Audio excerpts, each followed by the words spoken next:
우리의 삶에 다윗과 같이 하나님을 높이실 때 우리가 교만하지 않게 하시고 나를 두신 그 자리에서 고난의 때 주님 앞에 드렸던 예배와 기도가 항상 끊어지지 않게 하여 주시옵소서.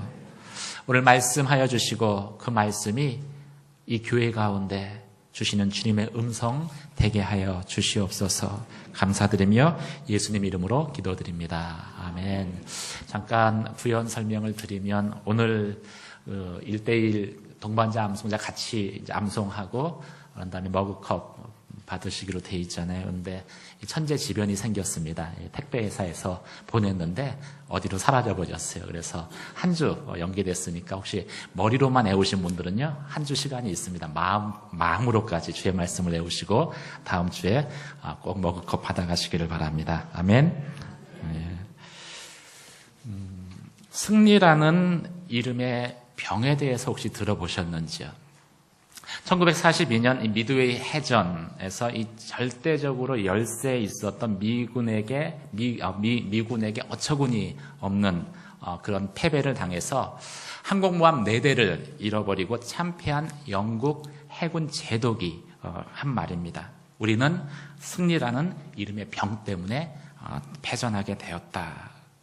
사실 진주만 기습 작전이 성공한 이후로 이 미드웨이 해전 이전까지는요, 이 태평양에서 일본 해군은 승승장구하고 있었습니다. 항공모함, 또 전함의 숫자, 또 성능에 있어서 이 연합군, 미군과 영국군보다도 훨씬 우위를 가지고 있었기 때문이죠. 그런데 계속되는 전쟁의 승리 가운데에서 자신들이 무적이라고 생각한 바로 그 자만심이 미드웨이 해전의 결정적인 패배의 원인이 되었다라는 것이지요.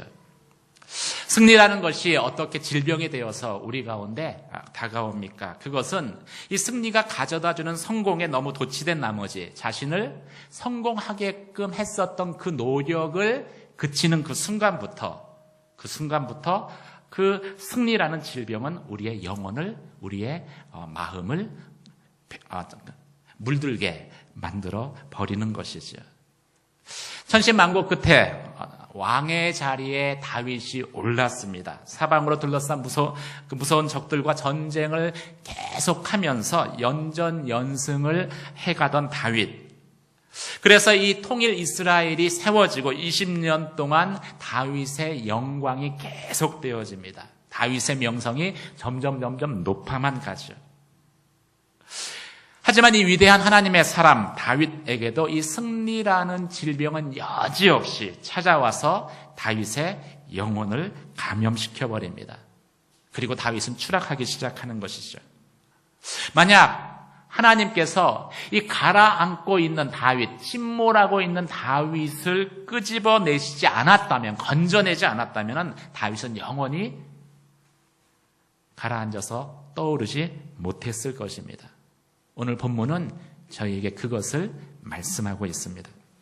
승승장구하던 다윗을 엄청난 재앙으로 몰아넣었던 그 치명적인 실패는 언제 어떻게 찾아왔습니까? 1절, 2절 말씀을 한번 같이 읽도록 하겠습니다. 1절과 2절 말씀 같이 읽겠습니다. 시작.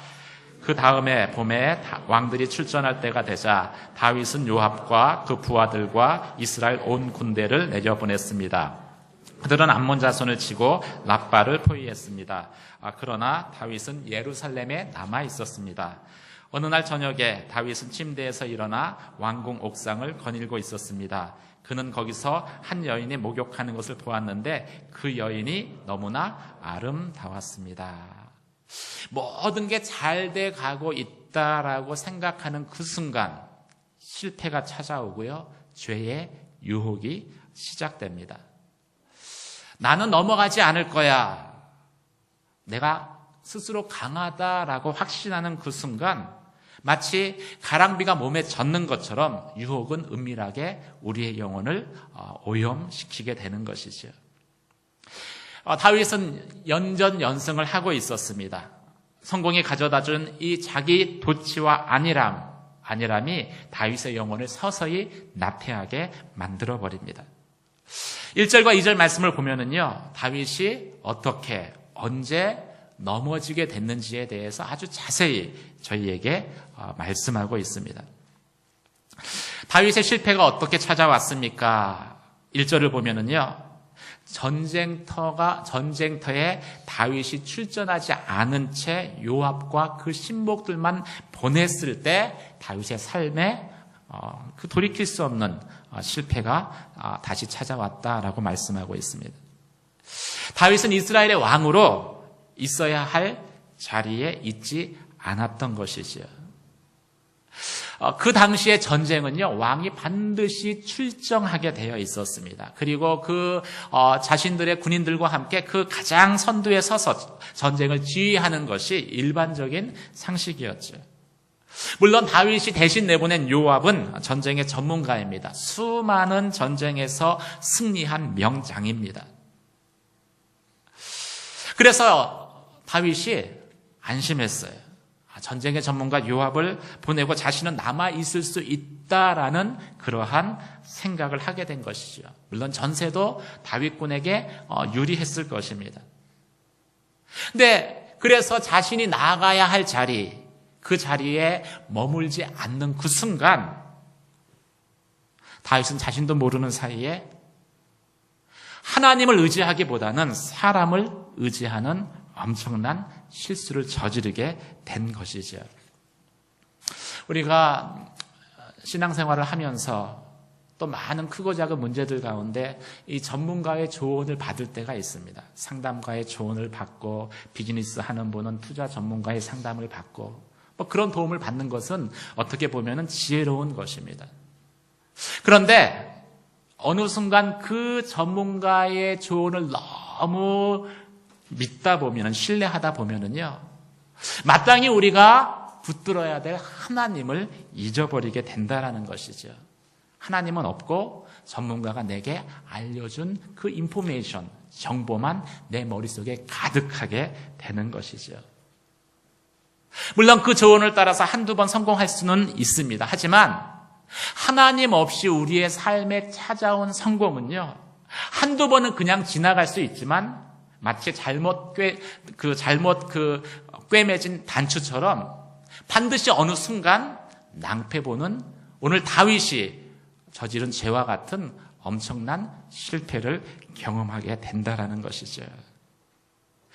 다윗이 자신이 있어야 할 그 자리를 떠났을 때 다윗은 실패자의 자리에 설 수밖에 없었다. 성경은 말씀하고 있습니다. 두 번째, 오늘 성경은 다윗이 밤 늦게까지 잠을 잤다라고 이야기하고 있습니다. 이 팔레스틴 지역에서는요, 이 낮이 너무 뜨겁습니다. 45도 이렇게까지 올라가요. 그래서 시에스타, 낮잠을 자는 것이 관례입니다. 그냥 문화예요. 아마 처음에 잠을 청했을 때는 다윗이 그런 생각으로 잠을 잤습니다. 근데 이 시에스타는요, 가장 뜨거울 때, 햇살이 뜨거울 때, 오후 2시에서 4시까지 자는 잠입니다. 근데 오늘 말씀 가운데 보면은 그 시간 동안만 잠을 잔 것이 아니라, 더군다나 지금 이 국경에서는요, 전쟁이 한참 벌어지고 있어요. 그 전쟁의 와중에 다윗이 밤 늦게까지, 저녁 때까지 잠을 잤다라고 성경에 말씀하고 있다라는 것이죠. 그것은 무엇을 의미하는 것일까요? 다윗이 계속되는 그 성공이 가져다주는 평안함 가운데 완전히 빠져 버렸다라는 것이죠. 평안하다 할 때가요, 사실은 가장 위태로운 때입니다. 구약의 선지서를 보면은요, 그 이스라엘이 멸망당하기 직전에, 포로로 끌려가기 직전에 선지자들을 통해서 선포되는 메시지가요, 평안하다는 거였어요. 이스라엘은 평안하게 될 것이다.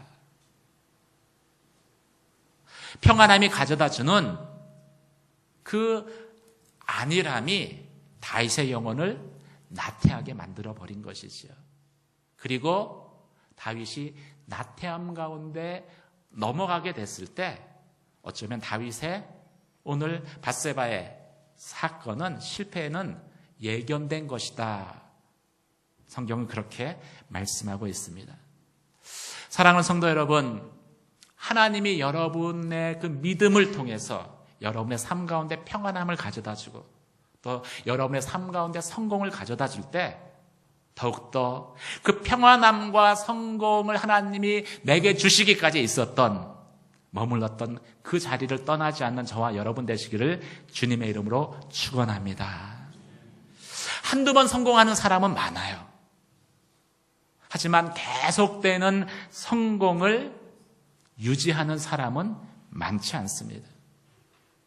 성공이라는 그 사람에게만 걸리는 그 질병이 그 안일함 가운데 있는 성공에 도취되어 있는 그 사람 가운데 반드시 찾아가기 때문인 것이죠. 다윗이라는 사람이 어떤 사람입니까? 산전수전을 다 겪은 사람입니다. 10년을 사울에게 쫓겨다니고 어쩌면 인생에 경험할 수 있는 모든 희노애락을 다 경험한 믿음의 용사죠. 그 다윗도 계속되는 성공 앞에서는 오늘 읽은 본문의 말씀처럼 밧세바를 범하고 살인을 저지르는 그 죄를 짓고 맙니다. 우리에게 경종이 되는 거예요.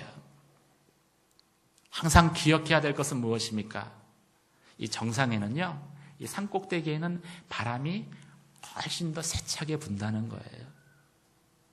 성공해서 정상에 오를 때까지는요, 그 바람을 경험하지 못합니다. 성공해서 정상에 서는 순간 나를 향해서 부는 그 바람이 얼마나 강력한 바람인지를 우리는 알게 될 것입니다. 그래서 더 엎드셔야 돼요. 내가 머물렀던 그 자리를 결코 떠나서는 안 되는 것이지요. 우리 신앙도 마찬가지예요. 교회가 안정되고 그리고 예배가 은혜로울수록 우리는 예배의 자리를 떠나서는 안 되는 것입니다. 섬김의 자리를 벗어나서는 안 되는 것입니다. 기도의 자리, 기도하는 그 무릎을 결코 쉬어서는 안 되는 것입니다. 평안하다 할 때 오늘 엄청난 위기가 다윗에게 몰려왔습니다. 여러분이 있어야 될 그 자리, 그리고 여러분이 하나님 앞에 드려야 할 그 기도를 쉬지 않는, 그래서 한 번의 성공이 아니라 계속되는 하나님의 그 승리를 경험하는 저와 여러분 되시기를 주님의 이름으로 축원합니다. 다윗이 그 병에 걸려서 이제 침몰하기 시작합니다. 안타깝지만 침몰하기 시작을 해요. 이 침몰하는 다윗의 모습은 저희에게 죄에 대한 경각심을 갖게 합니다. 2절, 3절, 4절, 5절 말씀을 한번 같이 읽도록 하겠습니다. 2절부터 5절까지 말씀 같이 읽겠습니다. 시작. 어느 날 저녁에 다윗은 침대에서 일어나 왕궁 옥상을 거닐고 있었습니다. 그는 거기서 한 여인이 목욕하는 것을 보았는데 그 여인은 너무나 아름다웠습니다. 다윗은 사람을 보내 그녀에 대해 알아보게 했습니다. 그 사람이 돌아와 말했습니다. 엘리암의 딸이며 햇사람 우리아의 아내인 밧세바입니다. 다윗은 사람을 보내 그 여인을 데려오게 했습니다. 그때 마침 그 여인은 부정한 몸을 씻은 뒤였습니다. 그래서 다윗은 여인과 함께 잤고 그 여인은 임신하게 되자 다윗에게 자신이 임신한 사실을 알렸습니다. 다윗에게 찾아온 이 유혹은요, 죄의 유혹입니다. 그런데 결코 죄라는 모습을 하고 찾아오지 않았습니다. 그리고 그 영혼의 나태함 가운데 젖어든 다윗은 그것이 죄인 줄 모르고 벌써 잡게 되어지죠. 이 한국 드라마, 특히 아침 드라마를 보면은요, 이 대부분의 주제가 사랑입니다. 근데 건강한 사랑은 별로 없어요. 불륜, 이혼, 복수, 이런 것들을 주제로 막 다루고 있습니다. 얼마 전에도 보면은 이 일간지에서 드라마들을 아주 이렇게 신랄하게 비난을 했어요. 막장 드라마 이런 형태로 이야기를 했습니다. 그런데 그럼에도 불구하고 왜 많은 사람들이 거기에 빠져들까요? 내용을 들여다보면은 다 불륜, 이혼, 복수 뭐 이런 것들인데 결코 그 가운데 있는 죄의 본질을 표면에 나타내지 않기 때문입니다. 그냥 이렇게 보면은요, 가슴이 저며오는 그 이루지 못한 사랑, 그렇죠? 다 한 번씩은 그런 추억이 있잖아요. 다시 찾은 뭐 첫사랑, 이렇게 아름답게 포장돼서 저희에게 보여집니다. 죄라는 것이요, 자신의 모습이 흉하다는 것을 알고 있어요. 그래서 항상 죄가 우리 가운데 찾아올 때는요, 가면을 쓰고 찾아옵니다. 그래서 유혹이라고 부를 수밖에 없는 것이죠. 다윗은 갑작스럽게 찾아온 밧세바와의 사랑을 로맨스라고 부르고 싶었을 것입니다. 근데 성경은 노망이라고 이야기해요. 제정신이 아니다라는 것이죠. 다윗은 운명적인 사랑이다라고 느꼈을 것입니다. 근데 하나님은 다윗을 향해서 멸망케 하는 사랑이었다라고 평가하십니다.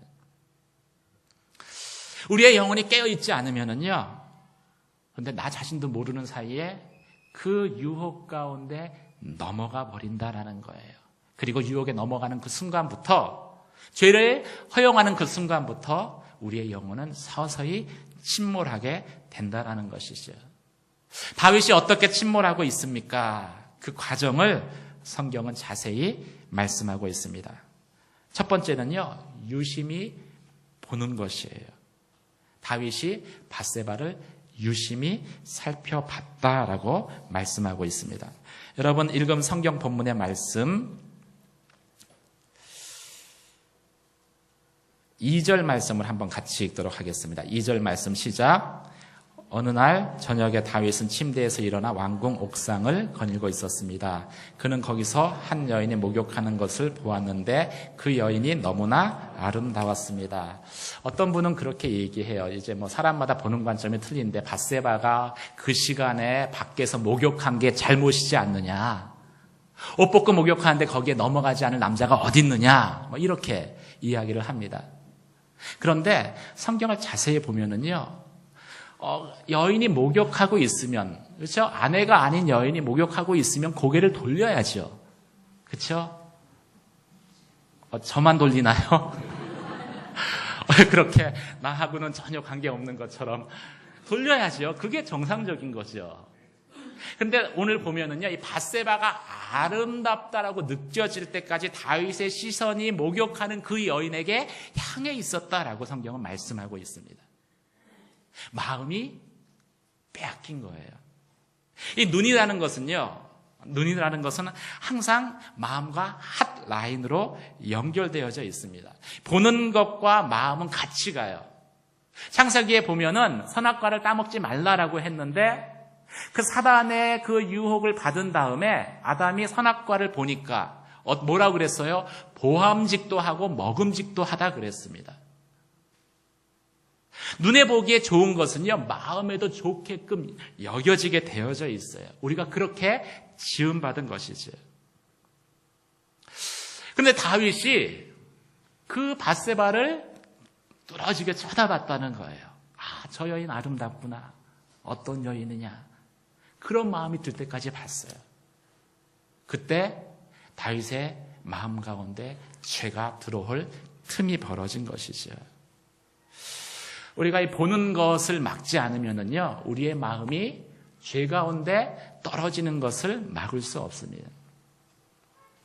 생각 없이 아침 드라마 계속 틀어놓으면은요, 순간 해서는 안 될 사랑에 대해서 우리의 마음 가운데 나도 저런 사랑 해봤으면 하는 그러한 유혹이 찾아오게 되어져 있는 거예요.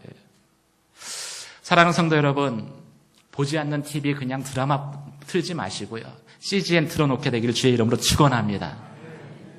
CGN은 마음을 빼앗겨도 괜찮아요. 결코 우리의 영혼을 죄 가운데 끌고 가지 않기 때문입니다. 저는 그것을 알아요. 보지 않아도 틀어놓으면은요, 언젠가 눈이 가게 돼 있고, 눈이 가다 보면은 마음이 거기에 가더라고요. 그러면서 선교사들 다시 한번 생각하게 되고, 내가 어떻게 살아야 되는지에 대한 그러한 경종을 갖게 됩니다. 눈을 지켜야 됩니다. 두 번째, 그 죄가 어떻게 다윗에게 찾아옵니까? 다윗이 눈을 내줬을 때요, 마음을 빼앗깁니다. 그런데 그냥 마음을 빼앗긴 게 아니라요, 묵상할 정도로 마음을 빼앗겨요. 여러분 읽은 성경 말씀 한번 다시 보시기 바랍니다.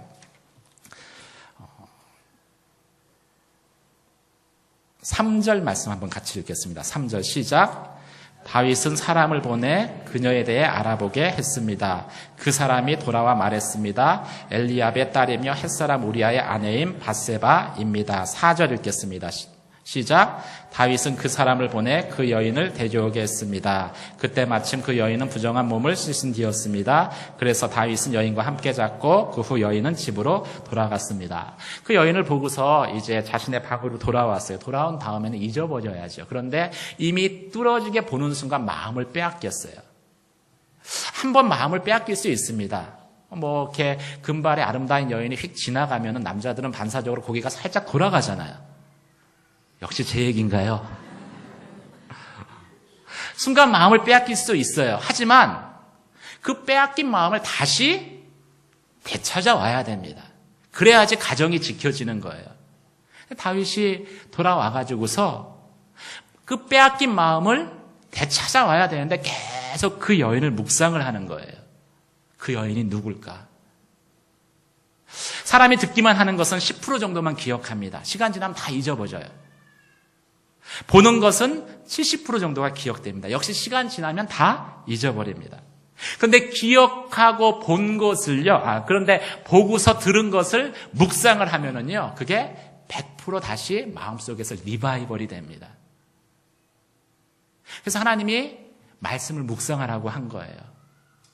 근데 말씀을 묵상해야 할 다윗이 누구를 묵상하나요?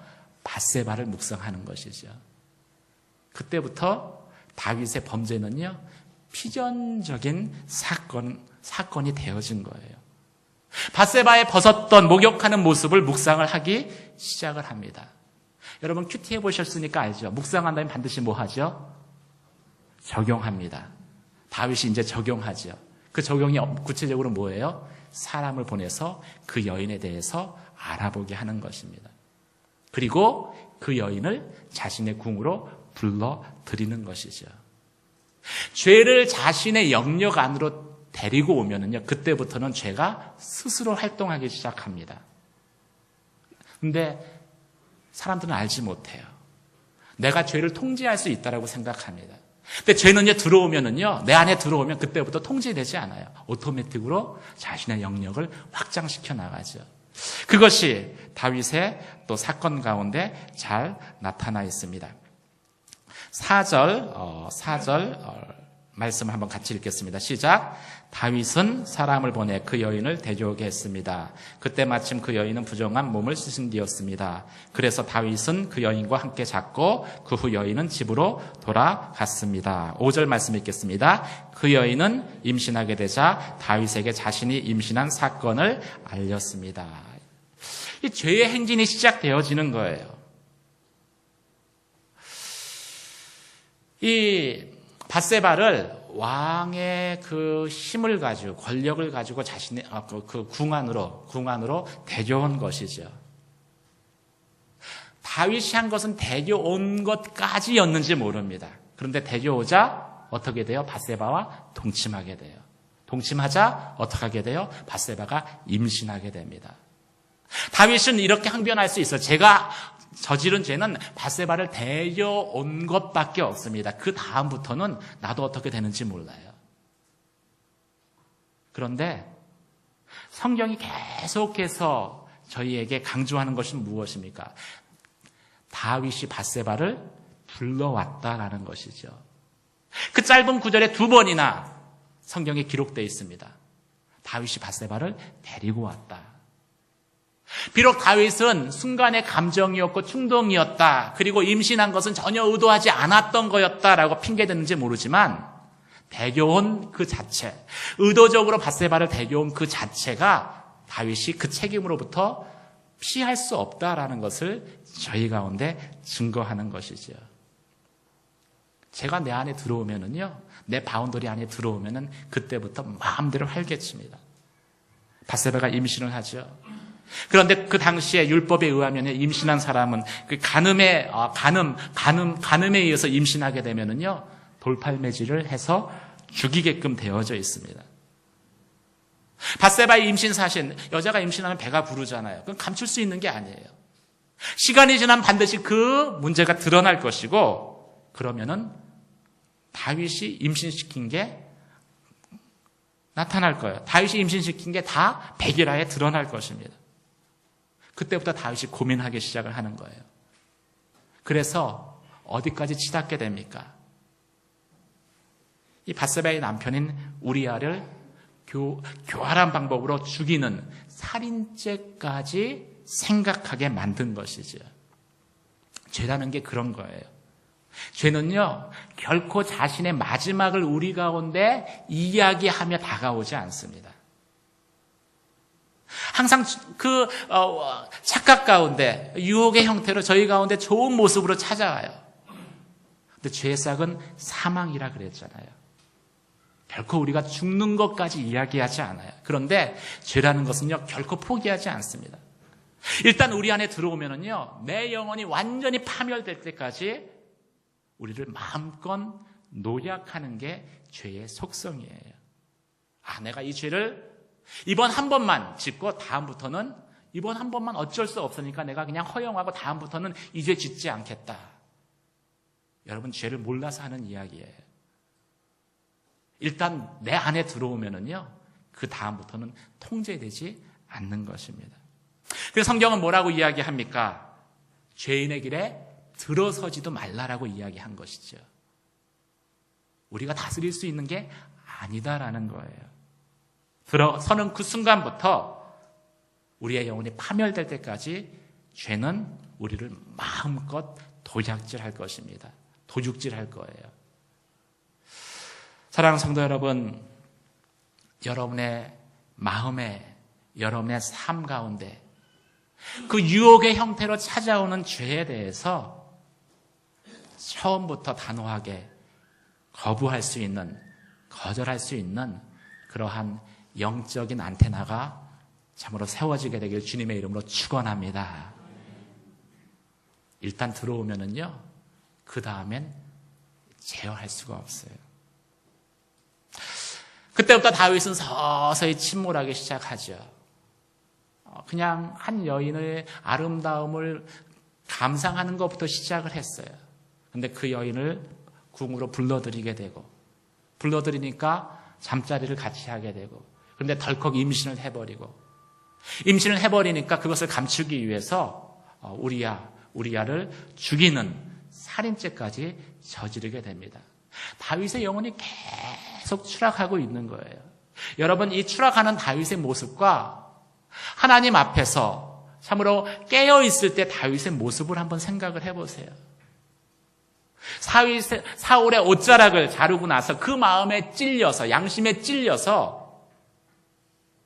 하나님 앞에 하나님의 기름 부은 자는 내가 손대지 않겠다라고 양심 선언을 하는 그 다윗의 모습을 한번 생각을 해보세요. 그 모습이 동일한 사람의 모습이다라고 상상할 수 있겠습니까? 근데 죄라는 게요, 들어오면은 우리를 그렇게 돌변하게 만든다라는 것이죠. 그 양심, 그 예민한 양심을 가진 다윗이 의도적으로 우리아를 교살하는, 어쩌면 사울이 한 것보다도 더 악랄한 죄를 저지를 것이다라고 감히 상상할 수 있겠어요. 근데 죄가 들어오면 그렇게 사람이 변한다라는 거예요. 그 침몰하는 다윗을 만약 하나님이 끄집어내시지 않았다면요, 건져내지 않았더라면요, 다윗은 완전히 바다 밑바닥까지, 그 나라까지 떨어져 버렸을 것입니다. 지옥까지 떨어져 버렸을 거예요. 근데 하나님이 그 다윗을 두고 보실 수가 없었습니다. 그래서 하나님이 다윗에게 은혜를 베푸시죠. 6절에서 12절까지 말씀을 한번 보도록 하겠습니다. 6절에서 12절까지 말씀 한 절씩 저와 여러분이 교독하겠습니다. 그러자 다윗은 햇사람 우리아를 보내라고 요압에게 전했습니다. 요압은 우리아를 다윗에게 보냈습니다. 자, 다윗은 요압의 형편이 어떠한지, 군사들은 어떠한지, 싸움의 상황은 어떠한지 그에게 물었습니다. 그러고는 다윗이 우리아에게 말했습니다. 내 집으로 내려가 목욕하고 쉬어라. 우리아가 왕궁에서 나오니 왕의 음식물이 그에게 전해졌습니다. 집으로 내려가지 않고 왕궁 문 앞에서 자기 주인의 부하들과 함께 잤습니다. 다윗은 우리아가 집으로 내려가지 않았다는 말을 듣고 우리아에게 물었습니다. 내가 먼 길을 오지 않았느냐? 왜 집으로 가지 않았느냐?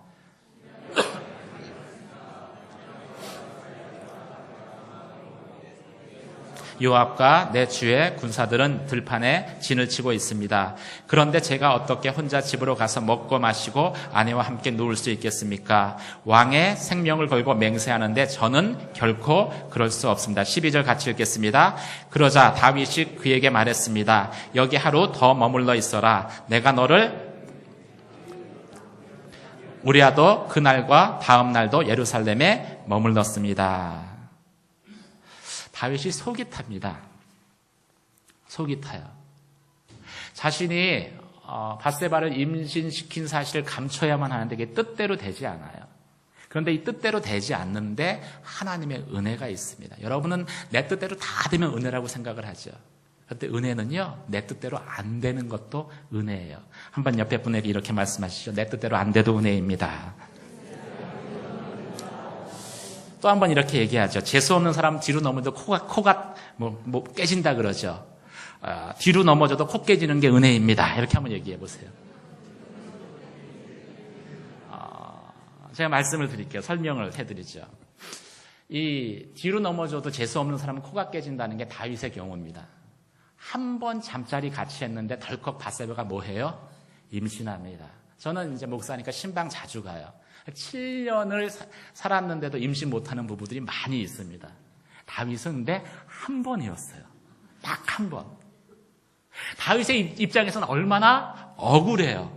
한 번인데 임신을 해버린 거예요. 근데 사실은 재수 없다라고 생각할 수 있는데요. 이게 다윗을 향한 하나님의 사랑이었다라는 것이지요. 우리는 끊임없이 죄를 감추려고 해요. 그런데 죄가 감춰질 수 없는 게 죄를 감추려는 내 마음은 감출 수 없기 때문입니다. 다윗이 죄를 끊임없이 감추려고 하는데 하나님은 그 죄를 계속해서 벗겨내십니다. 그래서 죄가 죄인 것을 알게 하시죠. 이게 은혜예요. 여러분, 죄를 짓는데 잘 돼요. 그 은혜가 아닙니다. 재앙이에요. 이 사실을 통해서, 이 황당한 그 일을 통해서 다윗은 하나님을 다시 생각했어야 됩니다. 하나님 앞에는 숨길 수 있는 죄가 없다. 하나님이 불꽃 같은 눈으로 나를 보고 계셨구나. 그리고 돌이켰어야 돼요. 회개했어야 됩니다. 근데 다윗이 영혼이 이미 무뎌져 있었어요. 계속 감추려고 하죠. 임신했는데 그 임신한 사실을 감추기 위해서 어떻게 합니까? 이제 우리아를 그 밧세바에게 보낸 거예요. 음식을 잔뜩 먹여서 나중엔 술도 이렇게 먹여가지고 이 젊은 장교가 그렇죠? 아내와 떨어져 있다가 오랜만에 집에 가면은 반드시 잠자리 같이 할 것이다. 그러면 밧세바가 임신한 것이 자기 때문이라고 생각할 거고 내 죄는 아주 그럴듯하게 다른 사람이 전혀 눈치채지 못할 것이다. 그런데 우리아가 말을 들어요, 안 들어요? 안 듣는 거예요. 우리아가 안 듣는 게 그냥 안 듣는 걸까요? 우리아가 성령 충만한 사람이었어요. 그러니까 그 죄를 감추려고 하는데 감춰지지가 않는 거예요. 첫 번째, 다윗에게 임했던 하나님의 은혜입니다. 두 번째, 하나님이 우리아를 통해서 말씀하세요. 여러분 11절 말씀 한번 같이 읽어보시기 바랍니다. 11절 말씀 같이 읽겠습니다. 시작.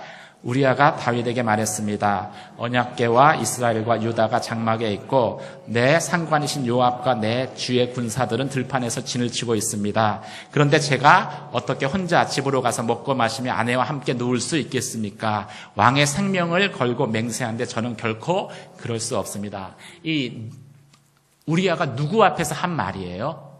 다윗 왕 앞에서 한 말입니다. 다윗은 우리아의 아내를 범하고서 그 사실, 우리아가 밧세바가 임신한 사실을 숨기기 위해서 우리아를 밧세바의 집에 보내려고 하죠. 나중에는 그 우리아를 죽이려고까지 하잖아요. 근데 그 우리아가 다윗 앞에서 뭐라고 이야기하냐면요, 내 주와 왕이죠. 왕과 군사들이 들판에 진을 치고 있는데 군인인 제가 어떻게 혼자 집으로 돌아가서 나조차고 아내와 동침할 수 있겠습니까? 나는 그렇게 할 수 없어요. 충성됨입니다. 다윗은 하나님 앞에 과거에 우리아와 같은 충성됨이 있었습니다. 그런데 지금 다윗은 그렇지 않아요. 그래서 전쟁터에 요압 내보내고 전쟁 중인데 자신의 부하들은 생명을 놓고 전쟁 중인데 그냥 저녁까지 잠을 잔 거예요. 이전에 있었던 그 이스라엘에 대한 충성됨, 하나님에 대한 충성됨은 그 평안함과 그리고 성공이 주는 안일함 가운데서 완전히 다윗에게서 떠나버렸습니다. 그런데 우리아에게서 그 모습이 보이는 거예요. 얼마나 마음에 찔리겠어요. 제가 다윗이라면요, 우리아의 눈을 쳐다보지 못했을 것 같아요. 우리아의 말은요, 사실은 우리아의 말이 아니에요. 어쩌면 다윗의 무뎌진 양심을 향해서 하나님께서 들려주시는 주님의 음성이었는지 모릅니다. 다윗이 광야에 쫓겼을 때 사윗의 옷자락을 베는 것만으로도 그 양심에 괴로웠었던 그 영혼의 민감함이 있었더라면요, 우리아의 이 음성을 듣는 순간 회개했을 거예요. 우리아에게 잘못을 구했을 것입니다. 그런데 이미 무뎌진 다윗은 그 소리마저도 듣지 못하는 거예요. 자신의 은폐 시도가 실패로 돌아가자 그 충성스러운 우리아를 전쟁의 가장 앞자리에 선봉에 내세우고 갑작스럽게 군인들을 철수시키므로 아주 비열하게 살인하게 되어지죠. 다윗의 영혼이 얼마나 죄에 물들었는가를 보여주는 구절입니다. 다윗은 듣지 못했어요. 환경을 통해서 하나님 말씀하셨습니다. 밧세바의 임신을 통해서 말씀하셨죠. 사람을 통해서, 충성된 사람을 통해서 말씀하셨습니다. 우리아를 통해서 말씀하셨어요.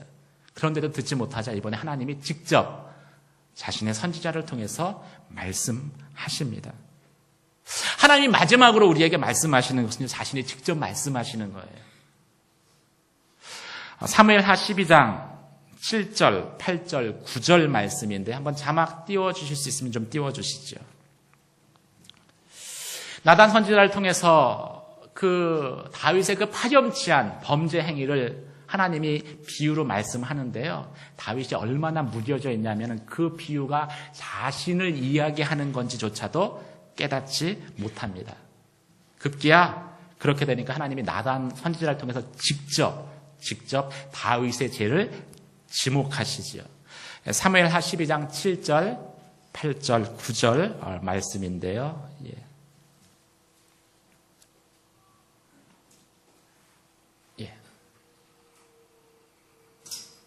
제가 읽겠습니다. 잘 들으십시오. 그러자 나단이 다윗에게 말했습니다. 왕이 바로 그 사람입니다. 이스라엘 하나님 여호와께서 말씀하십니다. 내가 내게 기름 부어 이스라엘을 다스릴 왕으로 세웠고 너를 사울의 손에서 구해주었다. 내가 내 주인의 집을 내게 주었고 내 주인의 아내들도 내 팔에 안겨주었다. 이스라엘과 유다의 집도 내게 주었다. 그리고 이 모든 것이 모자랐다면 내가 더 많이 주었을 것이다. 그런데 내가 어떻게 여호와의 말씀을 무시하고 여호와 보시기에 악한 짓을 했느냐. 내가 햇사람 우리아를 칼로 쓰러뜨리고 그 아내를 내 것으로 만들지 않았느냐? 너는 그를 암몬 사람의 칼에 맞아서 죽게 했다. 치명타죠. 해도 못 알아들으니까 우리아가 하나님께서 나단 선지자를 통해서 다윗의 모든 죄를 샅샅듯이 다 드러내버리는 거예요. 공적으로 드러내버립니다. 암몬 사람의 칼에 그 우리아를 맞아 죽게 하지 않았느냐. 그리고 그 아내를 내 아내로 삼지 않았느냐. 만약 이 마지막 하나님이 직접 말씀하시는 그 음성에 다윗이 회개하고 돌이키지 않았더라면요, 다윗은 영원히 구원받지 못했을 것입니다. 그런데 참 감사하게도 다윗이 이 마지막 하나님의 음성에는 귀를 기울이죠. 그래서 다윗이 하나님 마음에 합한 사람이 될 수 있었던 것입니다. 어쩌면 우리의 삶이 나의 잘난 것보다는요, 하나님의 이 포기하시지 않는 은혜, 3번에 걸쳐서 말씀하시잖아요. 밧세바 임신을 통해서, 우리아를 통해서, 그것도 안 되니까 직접 말씀하시죠. 이 포기하시지 않는 우리를 향한 하나님의 사랑과 은혜 때문에 우리가 하나님 마음에 합한 자로 서 있을 수 있는 것이죠. 그 증거가 무엇입니까? 예수 그리스도가 십자가에 죽는 사건 아닙니까?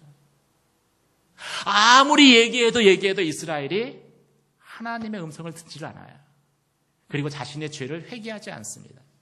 결국은 그 죄를 지시고 주님이 직접 자신의 몸을 통해서 십자가를 지심으로 말씀하시잖아요.